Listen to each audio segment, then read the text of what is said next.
All right. The YouTube sign says I'm live. I am alive still, folks, believe it or not. I'm not a robot, I'm human. And still got some robotic parts in my body, titanium implants. Who doesn't have some of that kind of stuff today, huh?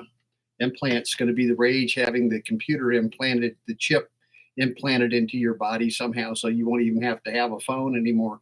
You just start talking, and you'll be talking to people in Nairobi or, Tierra del Fuego or somewhere in the world on the planet, and having a good time, listening to your music and chatting with people, whatever.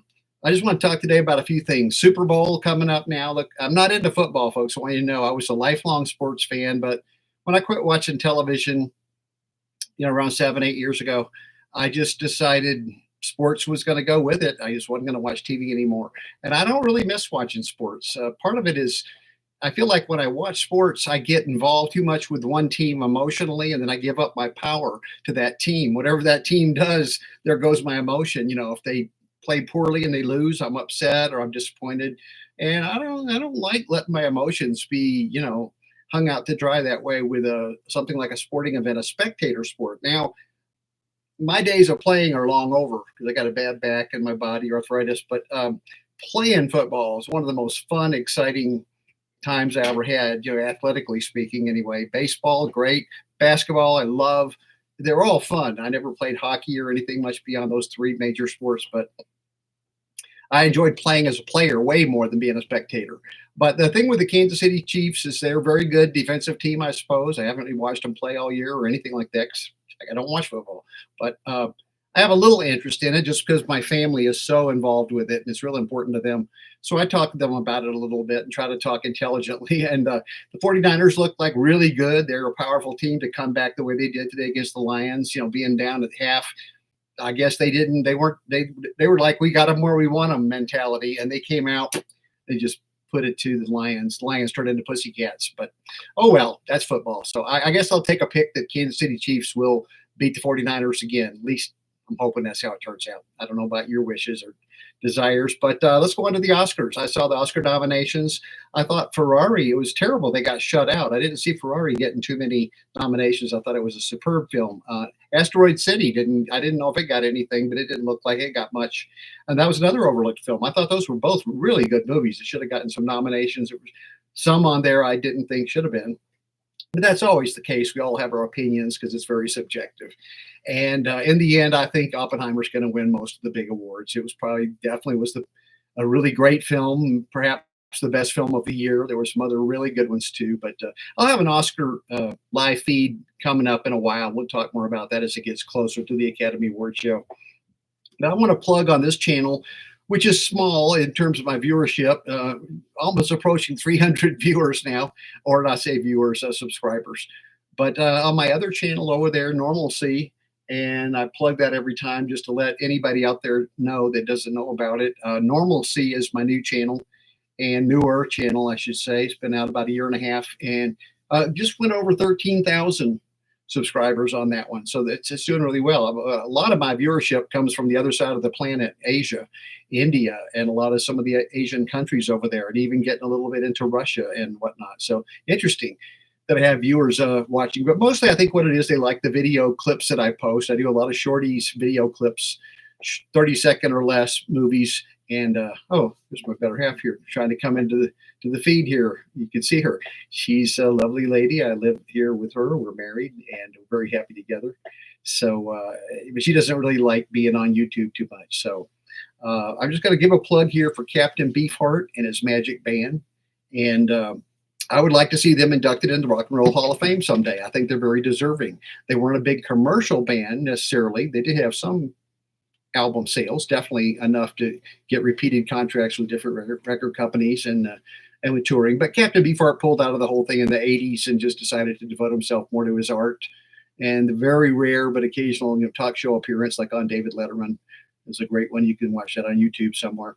But I just want to plug some of his albums and him and his band, the Magic Band. I think they're a great band. He started in the mid 60s and did productions with Frank Zappa. And he played with Zappa a lot. They were high school friends. And so here's some of the albums that I really love of Captain Beefheart. I just like to share with you. This is called the Mirror Man Sessions, Captain Beefheart, and that's basically outtakes and whatnot from the Mirror Man album. And I haven't played that one in quite a while, but it's got some various songs on there that you don't see a lot on the other albums. You got Captain Beefheart, and this is also a compilation. This one's got a lot of his well-known songs and some I'm not too familiar with, but it runs almost an hour. And that's I May Be Hungry, but I Sure Ain't Weird. He was very weird, and I can relate to weirdness. This is more one of his albums you probably heard of, Shiny Beast and Bat Chain Puller. And it's got some nice Captain Beefheart artwork on it, on the cover. And that's a later album from the 80s. This is a bootleg or something, Out Here, Over There. And I took the cover of it that was on there and put it on my wall. The same thing with this one, Crazy Little Things. It's another kind of a bootleg, I think, and not authorized, but it's got a lot of older songs, different versions of them. And a lot of the songs, he's well known for. Candy Corn's on here, Electricity, Yellow Brick Road, Abba Zaba. So now we get into my meat of my collection. And I think Captain Beefheart's an acquired taste. You got to really take some time to develop a liking for his music. Some of it I liked right away. Old Fart at Play and The Blimp were two of the first songs I ever heard by him. That was on a Reprise compilation sampler. They had everybody from Frank Sinatra to Captain Beefheart on there. And those two songs were on there, and when I heard them, I just knew I had to know more about this band. And of course, I went and got Trout Mask Replica, which will be coming up in a minute. This is almost a double album, they say, 72 minutes of Captain Beefheart live in Liverpool. And so that's what the cover looks like, kind of bluish. And you got a thing of the captain on the back singing. And we've got Plastic Factory here. This is the Avalon Ballroom in San Francisco in 1966. It's got bonus tracks. There you go, Captain Beefheart and Plastic Factory. And then this is another one I took the cover off. Too bad. It's a great cover. It's on the wall over there. It's Captain Beefheart Live and Rare. And it's a double out compilation, double album. 2 discs in there. And the other one is not red, but it's blue, I think.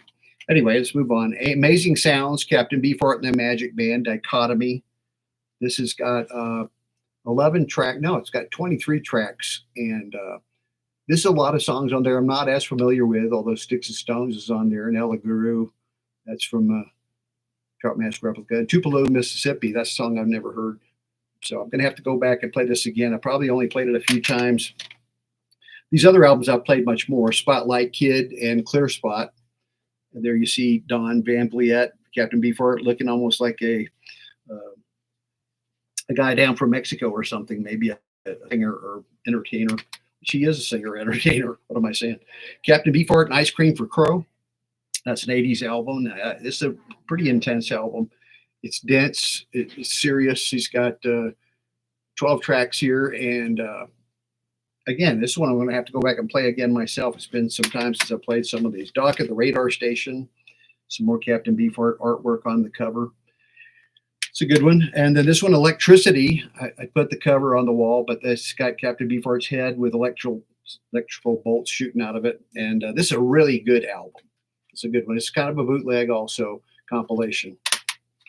You got Bongo Fury. That's Beefheart and Zappa together live in Texas, Austin, Texas. And this is really one of the best live albums I've ever heard. Definitely the best live Zappa Beefheart compilation or coordination together that I've ever heard. It's the only one that I think's out there, but it's a really good one. It's a dandy. Get that album sometime. Deborah Cadabra will freak you out.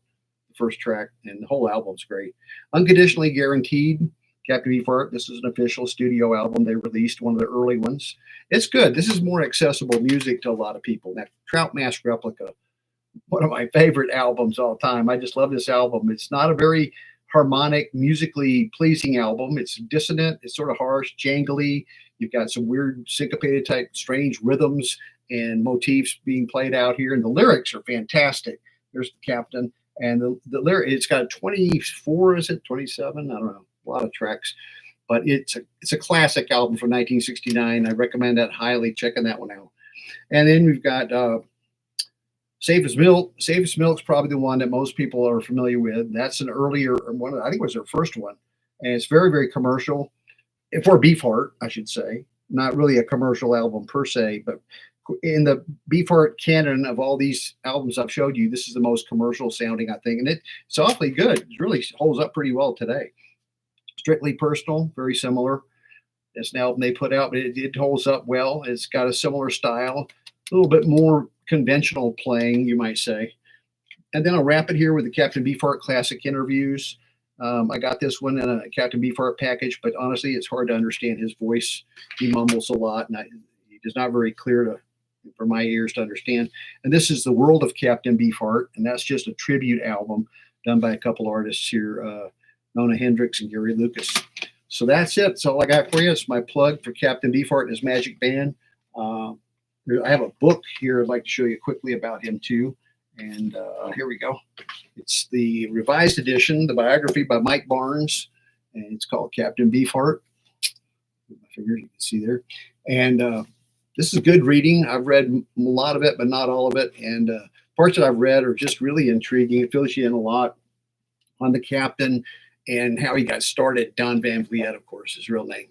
And then Lunar Notes. This is an interesting read too. It's more humorous and gives a different point of view a little bit of the band. And he, of course, was Zoot Horn Rollo, Bill Harkle wrote, and Billy James helped him write that book. So, yeah, if you have similar feelings about Captain Beefheart, let me know. I'd love to chat with you about him. And maybe I'll do another rendition of one of his songs here in the near future. I'll probably go to Orange Claw Hammer. That's one I haven't done in a while. And that one obviously doesn't need any instrumentation or backing. It's just a solo a cappella, whatever, rendition of a beautiful poetic piece, Orange Claw Hammer. So that's it, my friends. Didn't get anybody joining in again, but the timing probably wasn't good. This is getting on to 8:30 in the evening. And this is the only way I can put out videos on this channel. Over on my new one, Normalcy, we'll have a better arrangement there for making videos and whatnot, maybe doing live feeds over there too. But for right now, I'm going to sign off and wish you well.